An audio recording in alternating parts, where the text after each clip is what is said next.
Are you all fucking ready for this or what?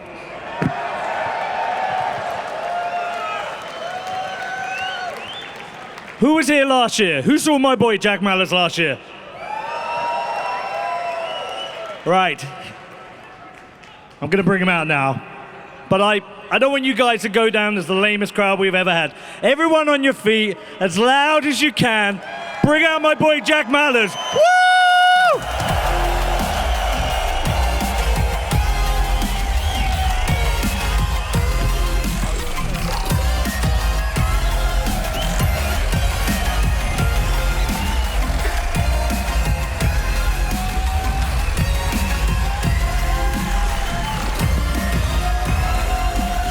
This is dope.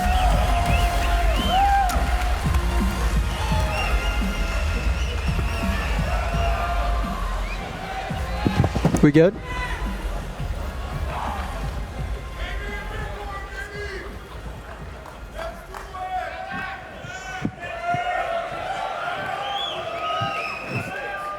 Oh, got it.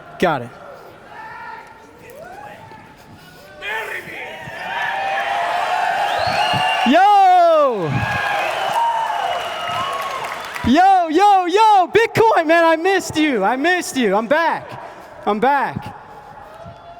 Did you say no crying? No crying this year? No promises, bro, no promises. All right. Let's do this shit. Today's keynote is titled The King's Gambit. King's Gambit is the most forcing and sharp choice of chess opening after the very traditional e4. It's super unique in that with a simple pawn move, just a normal pleb, it opens up the entire board for free competition and inclusion and lets the best men win. And so we'll get back to that in a second. But anyway, there's a lot of people in this room. This is fucking nuts. So, yeah. So for those that don't know me, my name is Jack. I'm just a normal Bitcoiner, man. I really am. And I founded this company called Strike. This is our logo. And yeah, God, you guys are too kind, man. You gotta let me announce shit. This is the company's mission. The mission is, if we can help make the Bitcoin network easily more accessible and usable, we think we're really gonna change the world. And zooming down on that last sentence, we believe if we're successful in just helping, that Bitcoin, as the monetary network of the world, will be cheaper, be faster, more innovative, and more inclusive. We think the financial system will benefit from all these properties if we could do that. But what does that mean? What actually is a payment network? Like, what if I were to be able to help do that, what would I replace? So a payment network is a network that facilitates payment transactions between the merchant issuer, i.e. the requester, the merchant, and the source of this fucking definition. Ooh, fancy definition, right? A payment network more or less just facilitates this. Story as old as time. You got a dude who wants to buy stuff, and you got a store that wants to sell stuff. And a payment network is a network that helps facilitate that. So what's the history of payment networks? And where are we now? So, real quick, it all started off with a bunch of rich bureaucrats in New York City that didn't want to carry cash. They're going to fancy dinners in New York. They're ordering like, how much caviar am I going to order? I don't know how much I think caviar tastes like shit, but whatever. Yeah, I mean, to each their own, right? They had this problem. And there's this club called Diners Club in the 1940s. And they didn't know how much caviar they were going to order every night.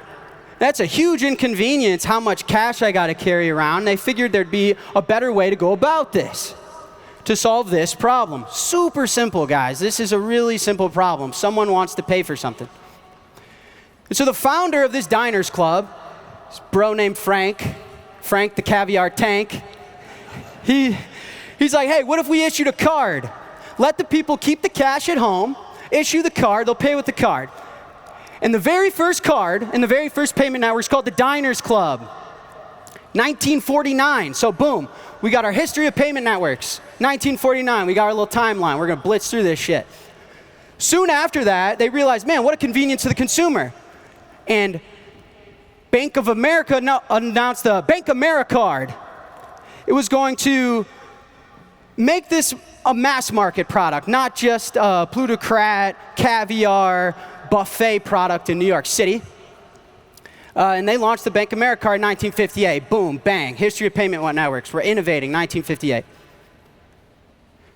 After that, American Express just copied the whole thing later on in 1958.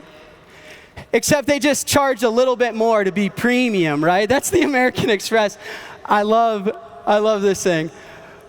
Most credit cards are given away free. Most of our competitors give you the thing for free. Not us. Ooh. Not us. It's only funny because it's how it works today. Amex, baby. Black card, bro.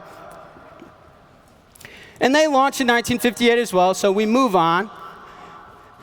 Then a little later, 1966, there's a bank in Buffalo, New York. And they applied to issue Americards. They're like, man, this shit is cool.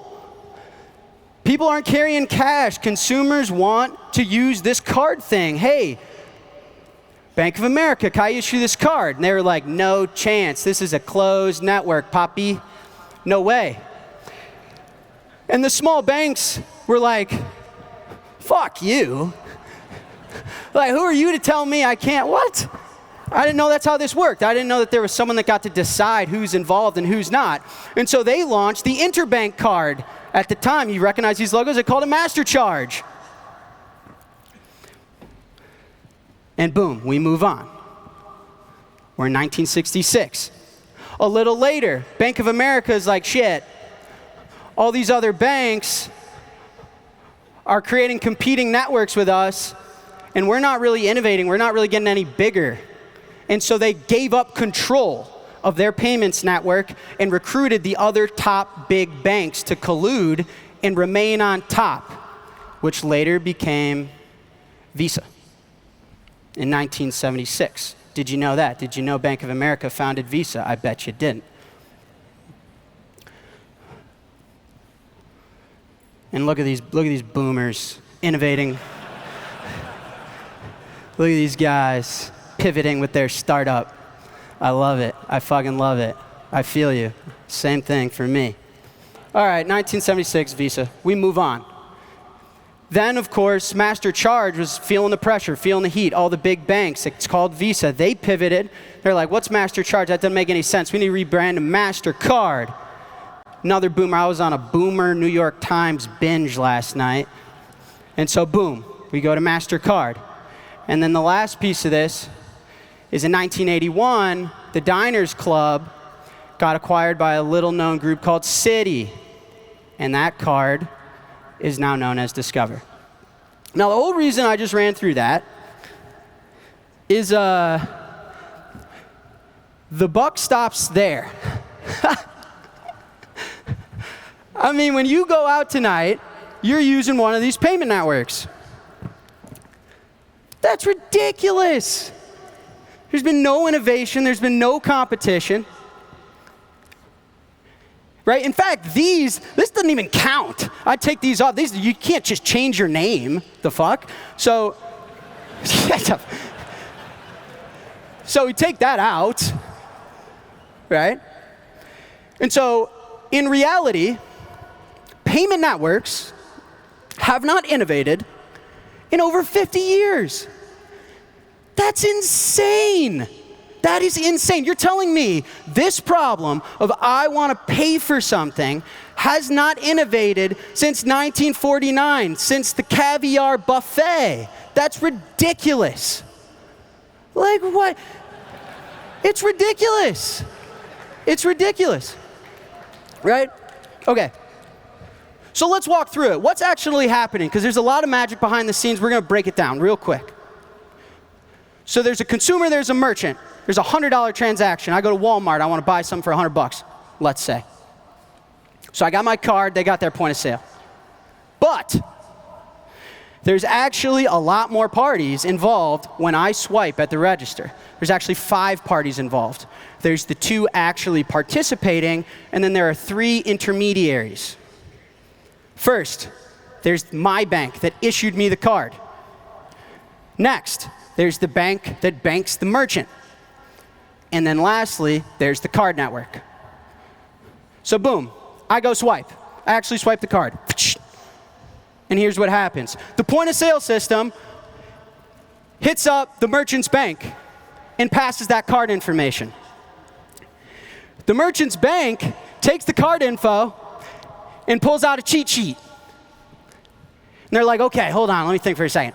American Express is a 3, starts with a 3. Visa starts with a 4. MasterCard starts with a 5. Discover starts with a 6. Okay, let me pick up the phone. They call the card network. There you go, card network. Take this info. And then these boomers in their fucking cheat sheets, man. Then these boomers pick up their cheat sheet. And they're like, okay, hold on. With this card info, did this card come from Chase, Bank of America, Citi, Wells? Who issued this? And they find the bank, they call them. All right, a 3-party call. And the card processor goes, yo, we good? Does Jack have $100? And then my bank goes, yo, yeah, we're good. We're good. And then the card network goes, yo, to the merchant bank. We good, baby. And the merchant bank goes, yo, we good. You guys know that Budweiser commercial? Waza! Like, processing payments. And so then the merchant bank then calls the point of sale back and they're like, it's all good, man. Us boomers, we checked Jack's account. He's got it. He's got it. They say, cool. Boom. Then they give me a receipt. And because I spent over 25 boomer bucks, I have to sign it like the fucking Declaration of Independence.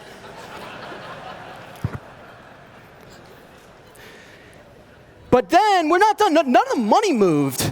They just wazzaed each other for a second. And the wazzas are fast, right? You've been at Chipotle. It's fast. So the card network goes, we got to move the money. Like, yo, you guys still here? You still on the phone? We got to actually sell the money. That's my job at the end of the day. It's what I get paid for. And they issue the statement for the $100. Then my bank, this is how it works, I swear to God. My bank goes, yo, I'm just going to keep some of this shit, man. Jack's already walking out of Walmart. Nothing they can do about it. I'm just going to take a couple bucks. So out of the $100 statement, I'll take 2. I'll give you 98. And the card network's like, Jesus, man, the brain on you. I'll do that too. 97.75. And then the merchant bank's like, I'm in, right? Let's go. More caviar for me. And then we end up with 97. And so on a $100 transaction, I spent $100. The merchant gets $97. And the 1949 payment networks take 3%, right? That's how it works. How it works. It was invented when my grandfather was my age, but it's literally what happens when I go to Chipotle. Okay, so let's summarize. That was really complicated. Put your brain in a pretzel. That's it. That's my slide. That's all that happened. The money moved from me to the merchant. That's it. That's actually how it works. That's breaking down the magic for you. They literally just did that. And so you're telling me since 1949, I mean, in 1949, it was probably some super genius shit. They were like, dude, check this. I'm going to go load up on caviar, and my pocket's not going to have a ton of wads of cash in it. And they were probably like, dude, you got to break that. You got to draw that on a piece of paper. But today, I mean, for fuck's sake, man. Right? That's ridiculous.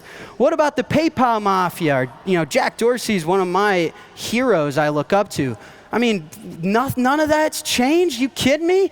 Because we have seen a lot of consumer innovation, right? Like I just mentioned. I look up to Jack Dorsey, all he's built. The Cash App, fucking awesome.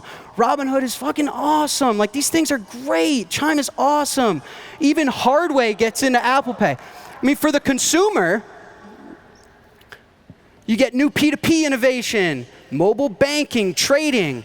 There's a lot of tech innovation in finance with access to the phone. But when it comes to this, 1949 caviar, my Cash App gives me a Visa card. Robinhood gives me a MasterCard. Apple Card, Apple, MasterCard. Even Apple Pay doesn't help. Apple Pay innovated in not letting me swipe the card. I just tap my phone. But then the payment network and the banks are going to still wazah each other. Apple doesn't have a relationship with the merchant. I woke up on Twitter, there's fucking pictures you guys zooming in, there's my boogers all over the internet. Apple doesn't do it. Apple doesn't do it. They just remove the need to carry the card. It's a story as old as 1949. No one's helped the merchant. No one's helped the merchant. So as consumers are getting all the love, and consumers are innovating, it's this guy. There's not been, since 1949, a superior payments network that allows us to innovate, build on financial inclusion, offer cheaper services, faster services, move the world forward. My grandfather used the same technology to buy shit as I do. That's not American. That's bullshit.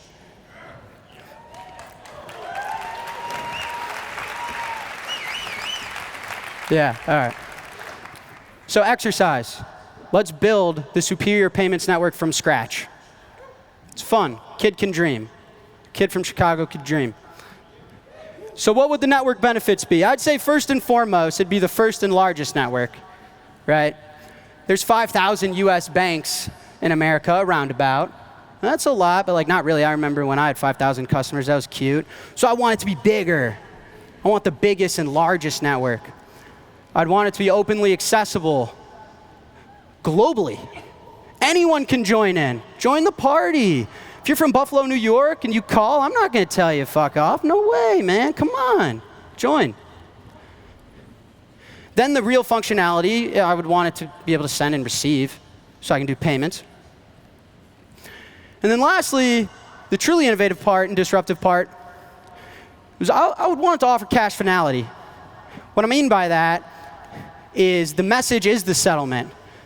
We don't got to wazah and then deal with debt and collection and final settlement later. That's what I would want.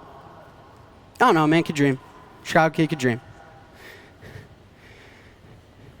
Then as added properties to this base functionality, I would want it to instantly settle, and I would want it to be as close to free as humanly possible. That'd be tight. That'd be tight. So this is the dream monetary network, payments network. This is the dream. I know they created the Diners Club stuff in 1949, and I'm not coming at their head. I respect it. I respect it. My grandfather was probably looking up to you like, man, oh my God, thank you. But this is just, I'm just creating it from scratch. So what am I talking about here? I'm talking about Bitcoin, right? Bitcoin carries all these properties. I'm talking about Lightning. Lightning carries all these properties. And then lastly, instead of like the boomer card, like I have to carry on a card, man. Give it a QR code. It's all digital. I'm dreaming, right? And so then, if we were able to do this, we would offer superior payments. Like this is just a fact.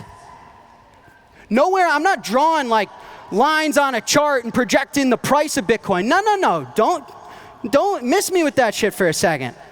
This is a true statement, whether Bitcoin's at $10 or $10,000 or $100,000. This is just a fact. It is a superior payment standard. It is a superior payments network than 1949 caviar buffets. It just is. I don't know what to tell you. And so if we were to use it to recreate what 1949 innovated on, let's go through it again. $100 transaction. Take two. Action. The point is, all of these things on the left, as cool as they are, as innovative as they are, as much as they're attracting consumers and giving them an awesome experience, it's this thing. It's this thing. If I want to walk into a Whole Foods and use a different payment network, if I want to walk into McDonald's, if I want to walk into Costco and use a different payment network, It's this thing. These guys don't operate their own stuff. It's this thing. This thing hasn't been updated since 1949. I'm dead serious. The same payment networks we walk through are the only ones they're interoperable with.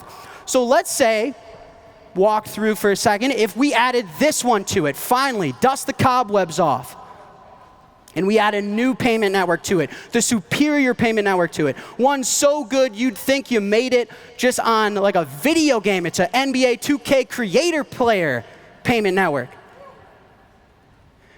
I'd scan this QR code to make the $100 transaction. Fuck the Boomer card shit. I'd be debited $100. Now, if there was software that exists, like ours do, unbeknownst to the user, it'd take my $100. So I'm not touching Bitcoin. Save me with the like Bitcoin's volatile, Bitcoin's this, like Elizabeth Warren. Just let me finish this presentation for a second. There's no capital gains tax triggered. There's no volatility. It's all good. Chill. Deep breath, Elizabeth Warren. And it turns it into Bitcoin. It takes the dollars and turns it into the magic internet money thing. And then it hops on to the superior premier. We just went over it. Fact. Data to data, line by line. The better one. And the magic internet money, pew, at the speed of light, value is moving towards the merchant. And then right before it gets to the merchant, hit the brakes. Just as it arrives, it goes back into dollars. Okay. So $100 spent, $100 received. There's no wazah. There's no 2 to 15 days of settlement. There's no 3%. Bang, bang. And it doesn't have to be dollars. So now on the left, they change it to euros. I mean, it's open, right? It's open globally. Who cares? You want euros? Do euros. You don't want fiat? Keep Bitcoin, right? It's up to you. And as the merchant, you can receive in BTC, take Starbucks points, I don't care, right? The point is we can recreate a superior payments experience with a superior payments network. That is the violent point. There is no compromise with this thing. Don't let people make you believe that. That's not true. It's all about this thing. It's what it's all about. It's all that matters. That's the real magic. This thing is not issued by a government. It's not a company. Bank of America didn't found it and rebrand it. No, there's no consortium of banks running this thing. It's open, it lives in the clouds. It feels like it's beaming. Look at these lights above me. It feels like it's just beaming down on my face. It's a beautiful, independent thing. And it offers, it's open. Anyone can join it. It's global. It's uncensorable. It's unfreezable. It's bearer, and it's cash final. It's cash final. And because of that, since 1949, we could, in theory, if we used it, make payments. Hasn't been innovated in 55 years. Cheaper, faster, more innovative, and more inclusive. So, what would that look like? Because, no, for real, I mean, that made a lot of sense, right? Yeah, that made sense. It made sense. There's no flaw in that logic. There's no flaw in that logic. It's just a superior payments network. It took us 55 years, but man, is it damn good. I'll cut humanity a break. I wasn't born yet. I'll cut my boomer friends. Hey, where's my dad? Cut you a break. Cut you a break. Cut you a break. So what would innovation look like? I'm about to show you. I'm about to reel off a bunch of announcements. Here we go.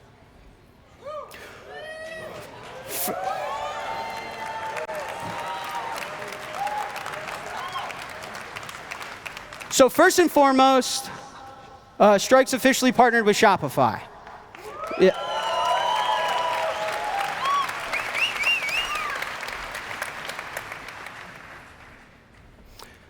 So it's live. Go check it out. And as soon, I mean, guys, I'm a kid, man. I love this shit. The world's gonna regret giving me this much attention, man. And so I I dream, I look up to this brand, Warren Lotus. It's one of the best streetwear fashion brands in the world. Like all my favorite athletes and my favorite rappers, they all wear it. Super popular. And I call them, I'm like, yo, guys, there's a cheaper, faster, more innovative, more inclusive way to accept payments. I'm not pulling your chain, bro. I swear to God. You use Shopify, right? He goes, yeah, I use Shopify. I mean, and I know that you use the Waza rails from 1949, but let me plug you into this. Let me plug you into this. And so, this is a demo. Watch this. All right.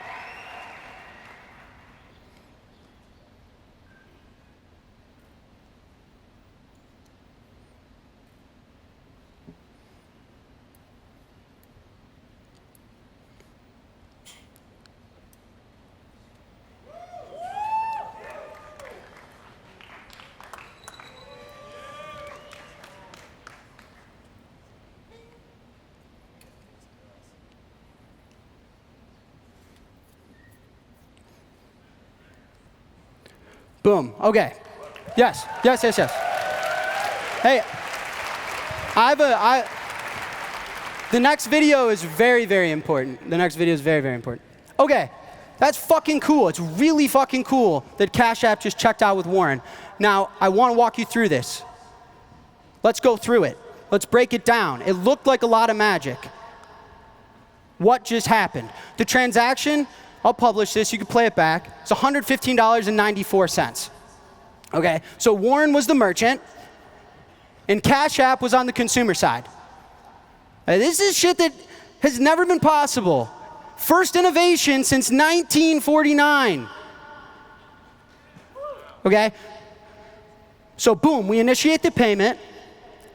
What happened? The Cash App user spent just over 250,000 sats. The Bitcoin hopped on to the superior payment network, the one that's better than the Boomer Waza Americard network. There's only 2 parties involved in this transaction. There were not 3 other intermediaries, only 2. The Bitcoin moved at the speed of light, and then just before it got there, converted to dollars, and Warren got $115.94, and he was mind blown. He was like, yo, it didn't work. I didn't get any Bitcoin. I'm like, no, dude, I know. He's like, how am I going to report this on my audit financials? We're a big company. We sell millions of dollars of clothes every single launch. That was insane. It just got there right away, right? And I could have used Strike on this side if I wanted to. And so I don't like spending my Bitcoin. I could have spent the dollars, and it could have auto-converted. Even cooler, a user in Australia could have used the wallet of Satoshi and used Aussie dollars, right? And if Warren, the thing that's cool about Warren, whatever happens on the left, Warren gets $115. Doesn't matter. Doesn't matter what's going on the left. Warren used a superior payment network to receive the $115.94. He doesn't need to report BTC on his balance sheet. He doesn't have to deal with volatility. All of what the boomers say about this industry and this payment network is not true. If Warren wants to go buy Bitcoin with it, he can. It's about this. It's just about using this to replace the old. So Warren, actually, I got to plug this in. He decided to just drop some new clothes today. They sell out really, really fast. I got one of my best friends in the front row. I'm like, dude, now this is definitely running over. I want the black one. But at 5 p.m. Eastern, you can go buy Warren Lotus gear with your Cash App, with your Node over Tor. You could do anything you want. He's going to get dollars no matter what. That's real. You can go check it out. Okay. So we did the e-commerce stuff. That's good. Now, any online merchant that uses Shopify can accept payments without the 1949 Boomer network, receive it instantly, cash final, no intermediary, no 3% fee, no, hey, I'm just going to hold on to that shit. But what about this? 80% of payments are still done in person. No matter how innovative Cash App is, no matter how awesome Venmo is, no matter how cool Robinhood is, they all integrate the Lightning Network. It doesn't matter. Because when I walk into a grocery store, they don't understand it. They only understand the Diners Club caviar party. So that's why Strike's also partnered with Blackhawk. Blackhawk is one of the largest payment providers in the world for alternative payments. They have 400,000 storefronts and 37,000 partners. They're the ones that are behind shit like this. Have you ever checked yourself out at a CVS? You ever used one of these? And then my haymaker, we've also partnered with the largest point of sale provider in the entire planet, NCR. Yeah.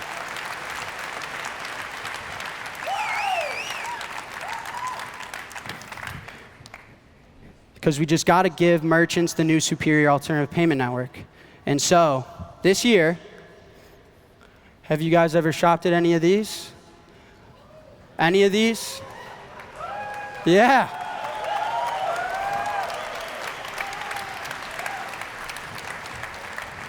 McDonald's, Walmart, Macy's, Best Buy. I mean, no, this is not in another country. This is not a test pilot somewhere. No, this is in the United States of America. You're going to be able to walk in to a grocery store, to Whole Foods, to Chipotle. You want to use a Lightning node over Tor? You do that. You want to use the Cash App? You do that.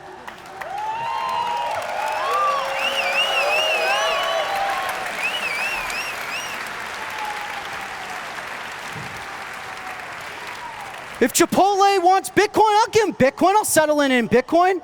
Chipotle wants to just replicate the boomer payment networks from 1949, just better and get instant dollars. I'll give them dollars. It doesn't matter. It's a new, innovative, superior payments rail that is finally embedded and distributed into our lives. And so I used it for the first time recently. Watch this. Yo, we're in sunny Chicago. We're gonna walk into a grocery store and buy some Coke over Tor. A card network is not gonna process this transaction. Bitcoin's open monetary network is gonna process this transaction. Let's go! Hello. Hey. Can I check out each of these separately? Sure. I'll do the Coke first. Let's buy some Coke over Tor, ladies and gentlemen. Boom. Open payment standard. This grocery store is showing an open payment standard to receive dollars in their cash register. I could use any Lightning wallet I want. I'm gonna go with Zap, which is connected to my Lightning node running over Tor at my house. So I simply hit send, scan the QR code, confirm by entering my PIN, and Bitcoin is leaving my node over Tor as dollars enter her cash register. Boom. I'll go with Peanuts next. Shout out Peanuts, if you know, you know. And I would go with the one and only Cash App. 70 million Americans can do this. I'm simply going to scan the QR code again, enter my PIN, and confirm the Lightning payment. Money is leaving Cash App over an open payment standard and entering dollars in her cash register. Can I use pay with QR code for that Bud Light? Thank you. We've also integrated for point of sale systems that are not interoperable, an ability to pay with a QR code. So I'm going to present my QR code. Awesome, thank you. I have it programmed to open my Moon wallet. I'm gonna confirm my PIN. I have the payment pulled up right here. I'm gonna send. Should be good? Yeah. Good to go? Yes, we're good to go. So,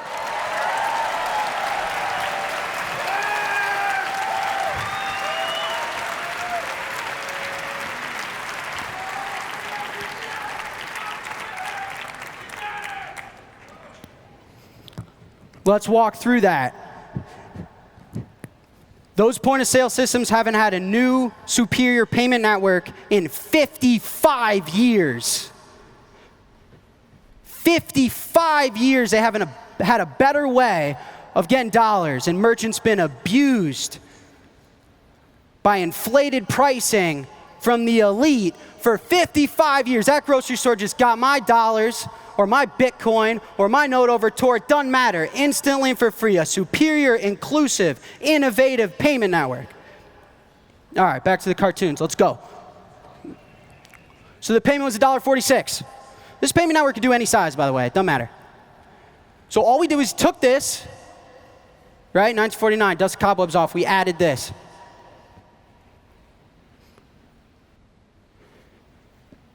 And so we used the superior monetary network, and the first transaction was my node over Tor, right? I spent a little over 3,000 sats for Coke over Tor. It's a joke that writes itself, honestly. And the Bitcoin hopped onto the superior payment rail at the speed of light, entered into the store, and then right before it turned itself into dollars. So to the grocery store, it's no different than someone using their Apple Card or their Cash Card or a card issued by their bank. They just get dollars. They don't care. It's just way cheaper, way better, way more customers, way more global. That's it. And then the second one, I use the Cash App. 70 million Americans can do this. 70 million Americans can settle directly without Waza payment networks in 1949 with merchants. Sats left my wallet, dollars enter the account. Then the third was Moon Wallet. I care so much about this that I integrated the Boomer gun scanner so you could show your phone with an open interoperable QR code and they could scan your phone and be interoperable to settle dollars with them. I could have used Strike. If I didn't want to spend my Bitcoin, I wanted to do dollars over the Lightning Network. I could have used, if the boomers want to come on, they could come on. It's for everybody. If a bank integrates with the Lightning Network and they want to issue my payment, they can. Doesn't matter.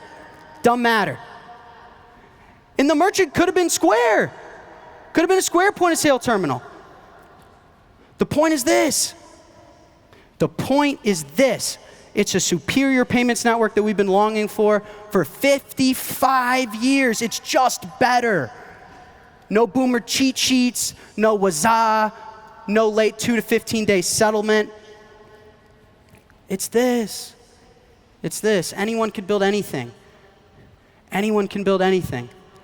Because you know the America that I want to walk into? When I walk into Whole Foods, when I walk into Chipotle later this year and now, I want to be able to use my Lightning node over Tor if I care about my privacy.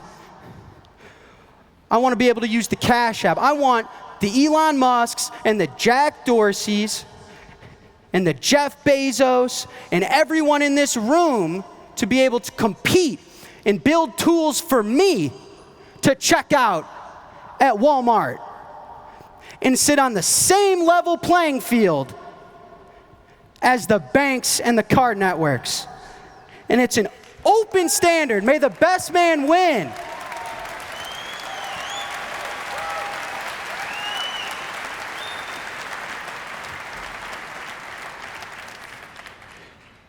So I'm not done. So in order to ensure that, because at the end of the day, this is a better United States of America. With an open payment standard, there is no American left behind. Elizabeth Warren, if you don't like the way it's volatile, if you don't like the way the logo looks, if you don't like the fact that I curse, I'm sorry, I am who I am. But you cannot argue with the fact that an open payment standard that any bank that doesn't bank a US customer, they could download an open source wallet, they could check out at Walmart themselves. This is about America. And we need to protect our ability to innovate. Yes, yes.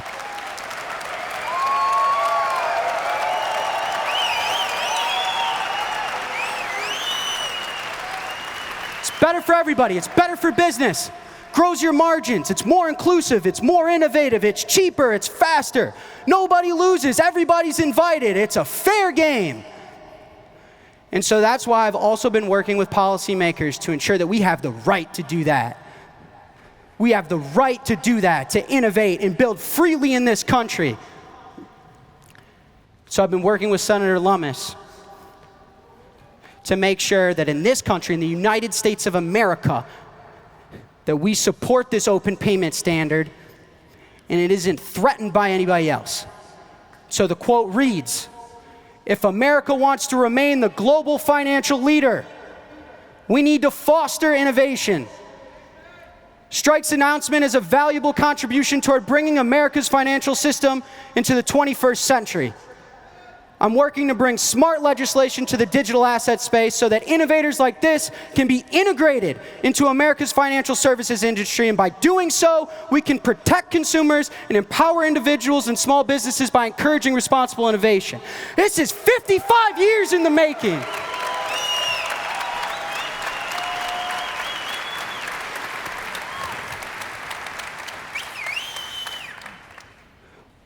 We did this. It's a lot of silence. It was a lot of no innovation.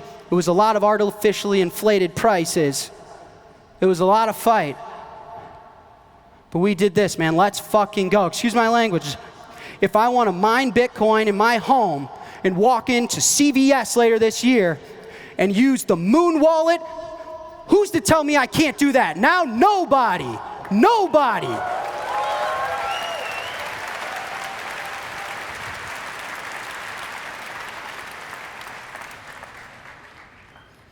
So this is a long presentation, that was a lot of stuff.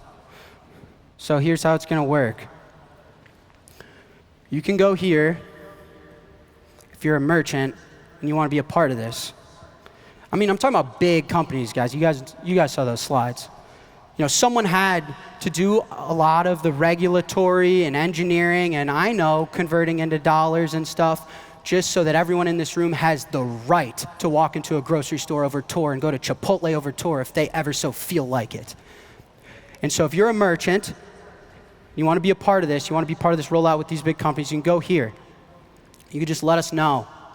1 in 6 point-of-sale systems are by NCR. Blackhawk was behind the Venmo and PayPal checkout at CVS. I mean, I'm dealing with big businesses, and we will have Lightning integrated in the coming months, and Shopify's live now. And the last thing I'll say is I really want to close with this. This is like, I mean, it was my company. I'm very proud of my company. We made a big step forward and have some really cool partners now. But this was just a presentation about a story, man. This was a story of consortiums forming from financial services industries to form payment networks that have had such a strong grip and foothold, and there hasn't been anything superior that improves on cheaper, faster, more innovative, and more inclusive access. No one's been able to allow for a superior payments network to be embedded into a Walmart, or to a Chipotle, to a CVS, to a Whole Foods. And so this is our announcement. It's not my announcement. We did this. And so, yeah.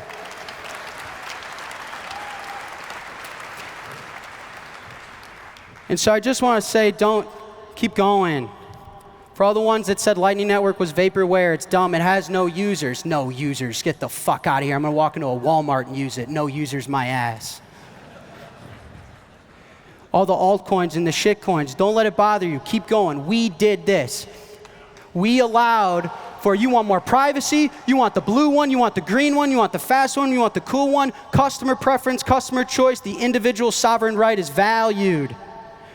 And merchants can opt for whatever payment network experience they want, and we did this as Bitcoiners. This is a massive step in payments, in moving the world forward in a way that it has not been moved in 55 years.